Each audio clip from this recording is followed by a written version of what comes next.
আমন্ত্রণ নিউজ 24 সংবাদে সাথে আছি আমি সারা মেহজাবিন। দেখছিলেন শিরোনামগুলো, এবার বিস্তারিত। দেশের বিনিয়োগের পরিবেশ নিয়ে এবার উদ্বেগ প্রকাশ করলেন রাজনীতিবিদরা। মঙ্গলবার বাংলাদেশ বিনিয়োগ উন্নয়ন কর্তৃপক্ষ বিডার নির্বাহী চেয়ারম্যানের সঙ্গে মতবিনিময় করেন তারা। বলেন, দেশি বিনিয়োগের চেয়ে বিদেশি বিনিয়োগে বিডার আগ্রহ বেশি।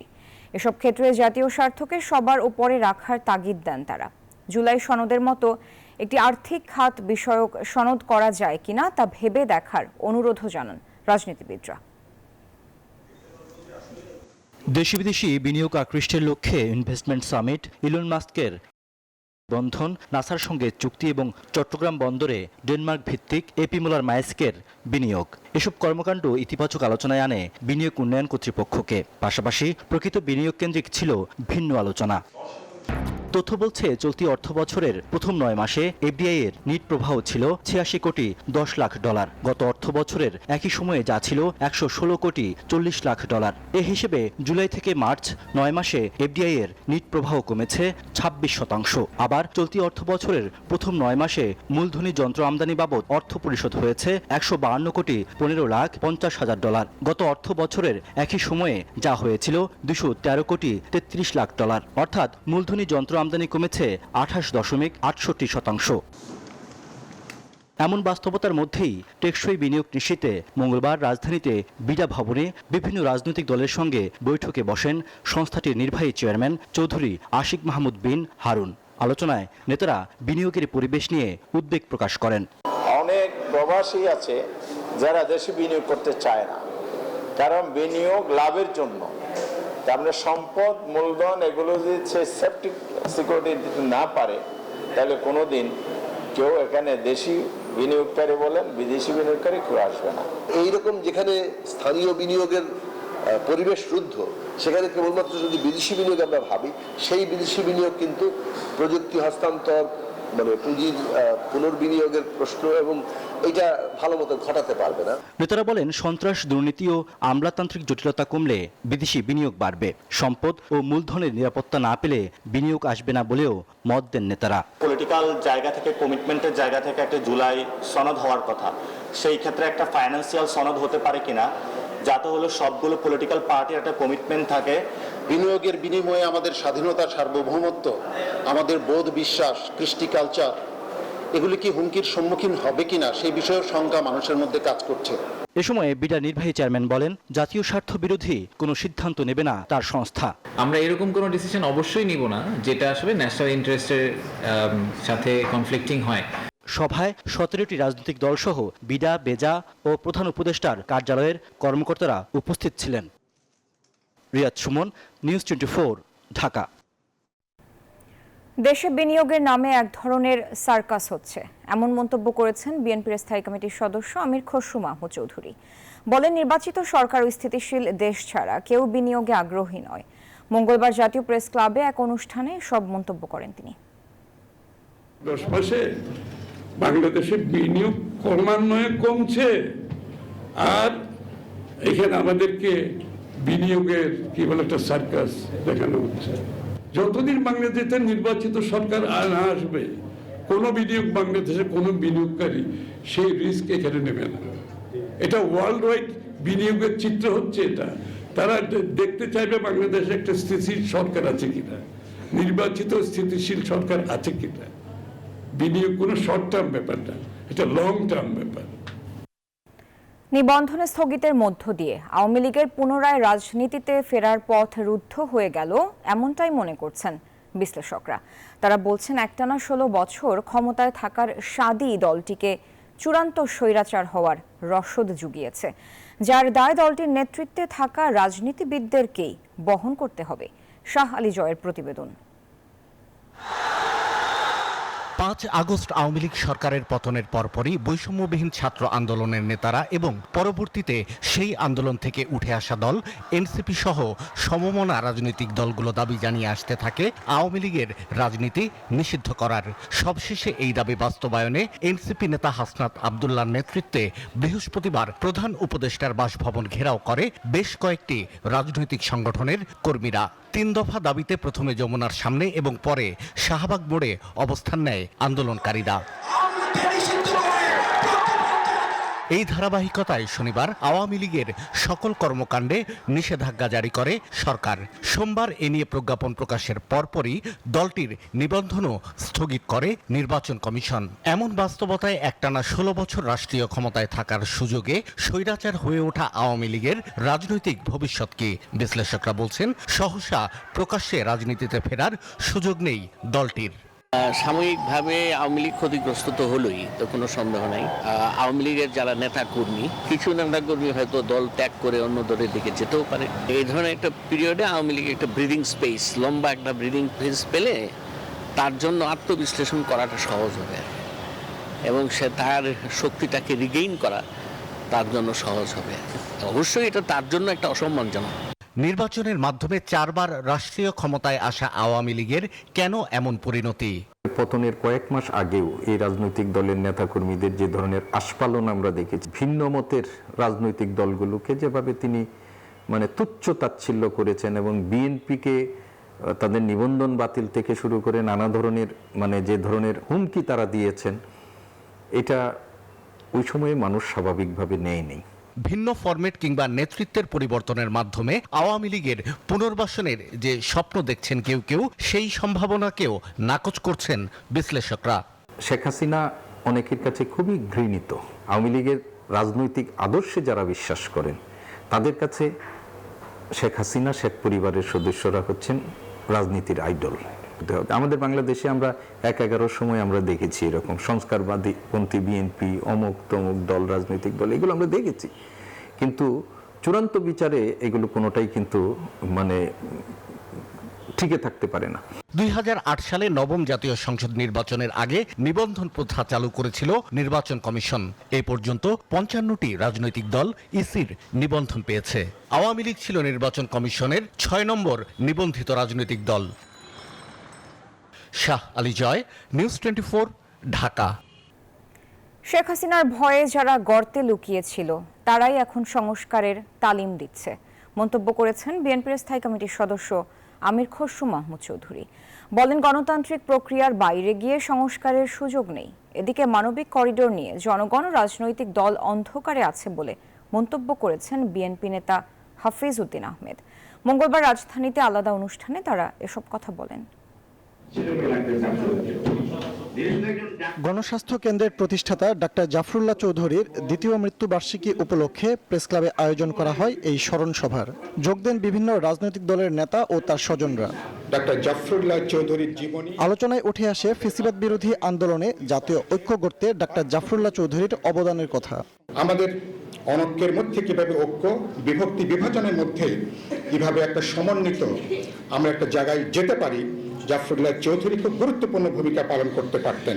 Governance is politics. আপনি যে শাসন করছেন সেটা রাজনীতির বাইরে কোনো জিনিস হতে পারে না। প্রধান অতিথির বক্তব্যে বিএনপি নেতা আমির খসরু মাহমুদ চৌধুরী অভিযোগ করেন, সংস্কার প্রক্রিয়ায় সময় ক্ষেপণ করে একটি গোষ্ঠীর স্বার্থ বাস্তবায়নের চেষ্টা চলছে। শেখ হাসিনার ক্ষমতার চাপ তাদের উপর গেছে, তারা গর্তে ঢুকে গেছে, গর্তের থেকে আর বের হয় নাই, এখন গর্তের থেকে বেরিয়ে আসছে। এখন তারা আমাদেরকে সংস্কারের দিচ্ছে, কি বলে, তালিম দিচ্ছে। আপনি যত সংস্কারের কথা বলবেন, দিনের শেষে সংস্কার হতে হবে গণতান্ত্রিক প্রক্রিয়ার মাধ্যমে। গণতান্ত্রিক প্রক্রিয়ার বাইরে গিয়ে কোনো সংস্কার করা যাবে না। আমরা কেন জানতে পারছি না কোথায় ঐক্যমত হয়েছে? সবাই তো প্রস্তাব দিয়ে বসে আছে, সব রাজনৈতিক দল সংস্কারের প্রস্তাব দিয়েছেন। এদিকে মাওলানা ভাসানীর লং মার্চ স্মরণে গোলটেবিল বৈঠকের আয়োজন করে আন্তর্জাতিক ফারাক্কা কমিটি। সেখানে মানবিক করিডোর ইস্যুতে কথা বলেন বিএনপি নেতারা। কোনো আগ্রাসনের সাথে জড়িত না হয়ে সবাইকে ঐক্যবদ্ধ থাকার আহ্বান জানান তারা। অভিন্ন 54 নদীতে তারা যেভাবে একতরফা ভাবে কাজ করে গেছে, পানি প্রত্যাহার করছে, এই যে ইউনিলেটারাল পানির যে তারা উইথড্র করছে, এটা আমরা হয় জেনেও না জানার ভান করেছি যারা পলিসি মেকার ছিলেন। আমরা কি নতুন কোনো যুদ্ধে জড়িয়ে পড়তে যাচ্ছি? এই সম্পর্কে তো রাজনৈতিক দল সমূহের সাথে বসে সরকারের আলোচনা করা উচিত ছিল। কিন্তু দেখি যে পররাষ্ট্র উপদেষ্টা এক কথা বলেন, প্রেস সচিব অন্য এক কথা বলেন, কেউ বলেন যে হ্যাঁ চুক্তি হয়েছে, তবে চুক্তির শর্তসমূহ প্রকাশ করা যাবে না। আবার আরেক উপদেষ্টা বলেছেন যে না, আমরা এখন পর্যন্ত এই করিডোরের ব্যাপারে কোনো চূড়ান্ত মতামত এখনো দেই নেই। জনগণ অন্ধকারে আছে। রাজনৈতিক দলগুলো নির্বাচন চাইলেও সরকার এখনো নির্বাচনের পথে যায়নি বলেও অভিযোগ করেন বিএনপি নেতারা। গণতন্ত্রের জন্যই তো ফজলে রাব্বি সৌরভ, নিউজ 24, ঢাকা। রমনা বটমূলে বর্ষবরণ অনুষ্ঠানে বোমা হামলার হত্যা মামলায় হাইকোর্টের সাজা কমল 10 আসামির। 9 আসামিকে 10 বছরের কারাদণ্ড ও 2 আসামিকে দেওয়া হয়েছে যাবজ্জীবন। 3 আসামি মারা যাওয়ায় মামলা থেকে তাদের নাম বাদ দেওয়া হয়েছে। রায়ের পর্যবেক্ষণে হাইকোর্ট বলেন, বর্ষবরণে বোমা হামলা ছিল মুক্ত চিন্তার উপর আঘাত। 2001 সালের 14 এপ্রিল রমনা বটমূলে পয়লা বৈশাখের অনুষ্ঠানে বোমা হামলা। ঘটনাস্থলেই 9 জন সহ মৃত্যু হয় 10 জনের।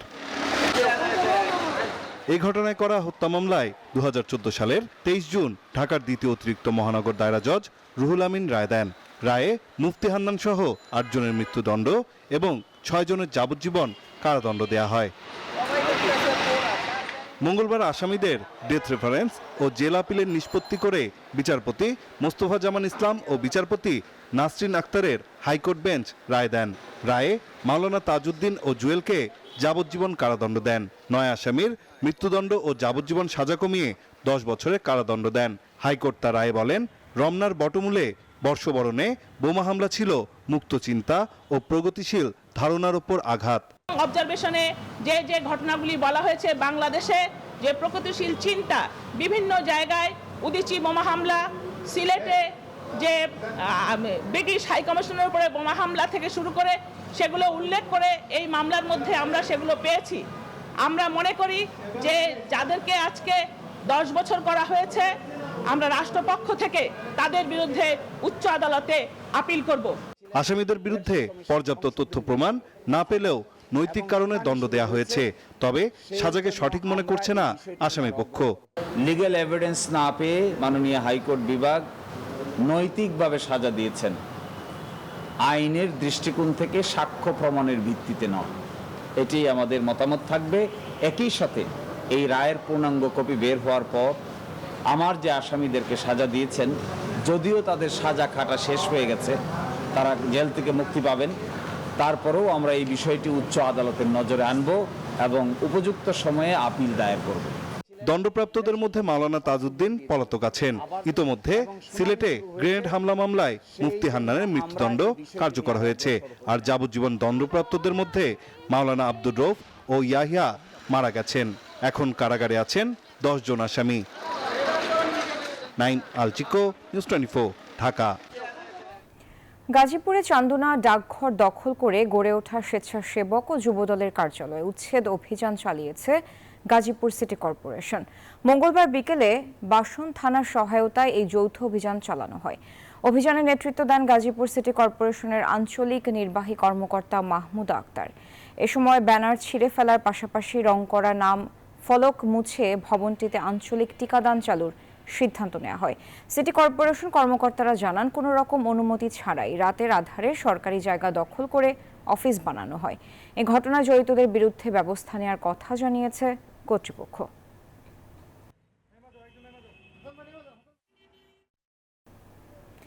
এবার অনিয়ম দুর্নীতির অভিযোগ থাকা শিক্ষা প্রতিষ্ঠানগুলোর বিরুদ্ধে ব্যবস্থা নিচ্ছে দুর্নীতি দমন কমিশন। ইতোমধ্যে শান্ত মারিয়াম এবং নর্দার্ন ইউনিভার্সিটির বোর্ড অফ ট্রাস্টির বিরুদ্ধে অনুসন্ধান শুরু করেছে সংস্থাটি। মঙ্গলবার সংবাদ সম্মেলনে এসব কথা জানান দুদক মহাপরিচালক আক্তার হোসেন।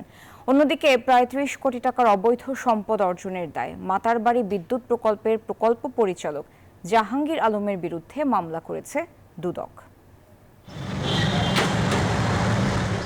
সম্প্রতি দেশের 20 থেকে 30টি বেসরকারি বিশ্ববিদ্যালয়ের বোর্ড অব ট্রাস্টির বিরুদ্ধে অর্থ পাচার ও তহবিল তছরূপের মতো গুরুতর অভিযোগ তোলে বিশ্ববিদ্যালয় মঞ্জুরি কমিশন। বিশ্ববিদ্যালয়গুলোর বিরুদ্ধে ওঠা অভিযোগ প্রমাণিত হলে বোর্ড অব ট্রাস্টি ভেঙে প্রশাসক নিয়োগের হুঁশিয়ারি দেয় ইউজিসি।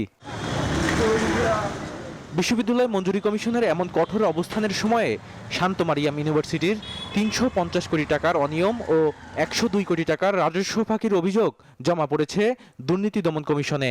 এ ঘটনায় অনুসন্ধানের সিদ্ধান্তের পাশাপাশি তথ্য চেয়ে ভিসিকে চিঠিও দিয়েছে সংস্থাটি। অন্যদিকে নর্দার্ন ইউনিভার্সিটির বোর্ড অব ট্রাস্টির চেয়ারম্যান আবু ইউসুফ মোহাম্মদ আবদুল্লার বিরুদ্ধে দুর্নীতি ও অনিয়মের অভিযোগে অনুসন্ধান শুরু করেছে দুদক।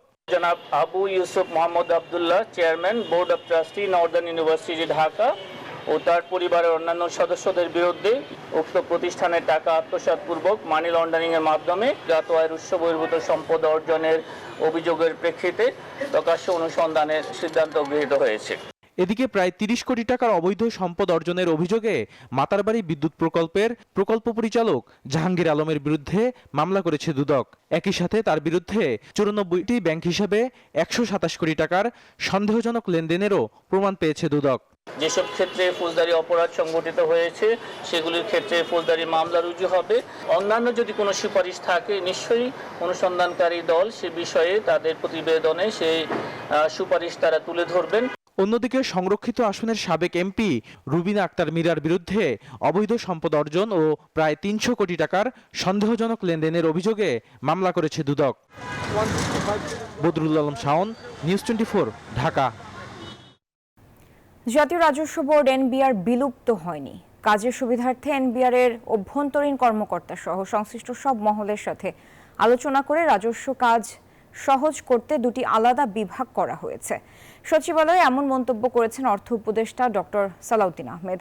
এদিকে মধ্যরাতে সরকারের এমন সিদ্ধান্তের বিরুদ্ধে অবস্থান কর্মসূচি পালন করে এনবিআর কর্মকর্তা সবাই ঘোষণা দেন ৩ দিনের কর্মবিরতিরও। প্রায় ৫০ বছর আগে প্রতিষ্ঠিত জাতীয় রাজস্ব বোর্ড এনবিআর সরকারের সার্বিক অর্থ সংগ্রহ এবং খরচের ব্যবস্থাপনার কাজ করে থাকে। তবে সরকারের অত্যন্ত গুরুত্বপূর্ণ এই সংস্থাটি ধারাবাহিকভাবে রাজস্ব আদায়ের লক্ষ্য পূরণে ব্যর্থ হয়েছে। বর্তমানে বাংলাদেশের কর ও জিডিপির অনুপাত মাত্র ৭.৪%, যা এশিয়ায় অন্যতম নিম্ন।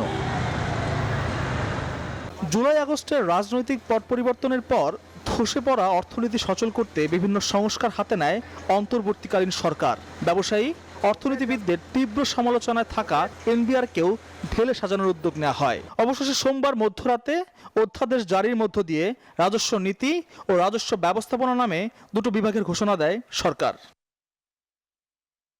এমন সিদ্ধান্তের প্রতিবাদে মঙ্গলবার বিকেলে আগারগাঁওয়ের এনবিআর ভবনের সামনে অবস্থান কর্মসূচি পালন করেছে জাতীয় রাজস্ব বোর্ড ও এর আওতাধীন সকল পর্যায়ের কর্মকর্তা ও কর্মচারীরা। ঘোষণা হয় আগামী 3 দিনের প্রতিবাদ কার্যক্রমের। প্রত্যাশী সংগঠন হিসেবে আমরা কিন্তু সেই রাজস্ব সংস্কার কমিশনের প্রতিবেদনটি দেখতে পাইনি, কারণ এটি প্রকাশ করা হয়নি। আমরা কিছু কর্মসূচি দিয়েছি। এই কর্মসূচির আওতায় আগামী 14ই মে, 15ই মে এবং 17ই মে এই 3 দিন আমাদের সকল স্তরের কর্মকর্তা কর্মচারী কলম বিরতি পালন করবে। তবে সকালে সচিবালয়ে ক্রয় সংক্রান্ত কমিটির বৈঠক শেষে অর্থ উপদেষ্টা জানান, নতুন অধ্যাদেশ নিয়ে বিচলিত হওয়ার প্রয়োজন নেই। এনবিআর এর আপনার চিন্তা করার, দুশ্চিন্তা করার কোনো কারণ নেই। এনবিআরটা যেভাবে আছে, কত টার্মস অফ রেফারেন্স চলবে, এটা ইন্টারন্যাশনাল প্র্যাকটিস, পলিসি ডিভিশন আর ইমপ্লিমেন্টেশন ডিভিশন এক থাকে না। রাজস্ব আদায়ের কোনো প্রভাব না। রাজস্ব আমরা এই পর্যন্ত যেটা অলরেডি কিন্তু রাজস্ব আদায় গতবারের তুলনায় 2% কিন্তু বেশি হয়েছে। খুব হতাশাব্যঞ্জক না, আমি আরো এক্সপেক্ট করছি অ্যাটলিস্ট গতবারের চেয়ে কম তো হবে না। নতুন অধ্যাদেশ অনুযায়ী অভ্যন্তরীণ সম্পদ বিভাগ বিলুপ্ত হয়ে যুক্ত হবে রাজস্ব নীতি বিভাগের সাথে। আল মোহাইমিনুল খান, নিউজ 24, ঢাকা। এবার আন্তর্জাতিক সংবাদ। 4 দিনের মধ্যপ্রাচ্য সফরে রিয়াদ পৌঁছেছেন ডোনাল্ড ট্রাম্প। এরই মধ্যে প্রিন্স সালমানের সঙ্গে বৈঠকও করেছেন মার্কিন প্রেসিডেন্ট। সেখানে বিনিয়োগ চুক্তি, অস্ত্র বিক্রিকেই প্রাধান্য দিয়েছেন তিনি। সৌদি সফর শেষে কাতার এবং আমিরাত সফরে যাবেন ডোনাল্ড ট্রাম্প। তবে মার্কিন প্রেসিডেন্টের মধ্যপ্রাচ্য সফরের তালিকায় নেই ইসরায়েলের নাম। দ্বিতীয় দফায় ক্ষমতায় এসেও প্রথম রাষ্ট্রীয় সফরে আবারও সৌদি আরবকে বেছে নিয়েছেন ডোনাল্ড ট্রাম্প। মার্কিন এই প্রেসিডেন্টকে বহনকারী এয়ারফোর্স 1 যখন সৌদি আকাশসীমায় প্রবেশ করে তখন সেটিকে যুদ্ধ বিমান দিয়ে অভ্যর্থনা জানানো হয়। ডোনাল্ড ট্রাম্পকে উষ্ণ অভ্যর্থনা জানায় যুক্তরাষ্ট্রের ঘনিষ্ঠ মিত্র সৌদি আরব। মঙ্গলবারই সৌদি যুবরাজ প্রিন্স সালমানের সঙ্গে বৈঠক করেন ডোনাল্ড ট্রাম্প। গুরুত্বারোপ করেন অর্থনৈতিক বিনিয়োগ আকর্ষণ ও বাণিজ্য চুক্তি সইয়ের উপর। সৌদি সফর শেষে মার্কিন প্রেসিডেন্ট বুধবার যাবেন কাতারে, বৃহস্পতিবার যাবেন সংযুক্ত আরব আমিরাতে। তবে ডোনাল্ড ট্রাম্পের মধ্যপ্রাচ্য সফরের তালিকায় নেই ইসরায়েলের নাম। ট্রাম্প তার প্রথম মেয়াদে প্রথম বিদেশ সফরের গন্তব্য হিসেবেও বেছে নিয়েছিলেন সৌদি আরবকেই। সাধারণত মার্কিন প্রেসিডেন্টরা ক্ষমতায় এসে প্রথম বিদেশ সফরের জন্য যুক্তরাজ্য, কানাডা কিংবা মেক্সিকোকে বেছে নেন। রাষ্ট্রীয় সফরে সৌদি আরব আসলেও পোপ ফ্রান্সিসের অন্ত্যেষ্টিক্রিয়ায় অংশ নেওয়ার জন্য ইতালি ও ভ্যাটিকান সিটিতে সংক্ষিপ্ত সফর করেছেন ডোনাল্ড ট্রাম্প। আসমাতুলি, নিউজ 24। এই ছিল সংবাদ। ধন্যবাদ সবাইকে।